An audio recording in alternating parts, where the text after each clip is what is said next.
গাজায় চলমান যুদ্ধবিরতি নিয়ে নতুন করে আশার আলো দেখা যাচ্ছে।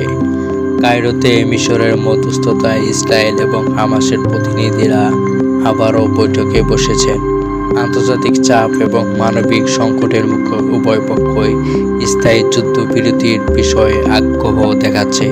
তবে জিম্মি মুক্তি এবং গাজা থেকে ইসরায়েলি সেনা প্রত্যাহারের মতো জটিল বিষয়ে এখনও চূড়ান্ত সিদ্ধান্ত আসেনি। সৌদি আরবে তাদের ভীষণ 2030 অর্থনৈতিক রূপান্তরের পথে দ্রুত এগিয়ে যাচ্ছে। তেলের উপর নির্ভরতা কমিয়ে পর্যটন, প্রযুক্তি এবং বিনোদন খাতে ব্যাপক বিনিয়োগ করা হচ্ছে। সম্প্রতি লোহিত সাগরে উপকূলীয় নির্মীয়মান নিয়ম শহর প্রকল্পের নতুন পর্যায় ঘোষণা করা হয়েছে, যা ভবিষ্যৎ স্মার্ট সিটির এক উজ্জ্বল উদাহরণ। ইরানের পারমাণবিক কর্মসূচি নিয়ে আন্তর্জাতিক মহলে উদ্বেগ বাড়ছে। জাতিসংঘের পারমাণবিক সংস্থা জানিয়েছে, ইরান তাদের ইউরেনিয়াম সমৃদ্ধকরণ কর্মসূচি আবারও দ্রুত গতিতে চালাচ্ছে।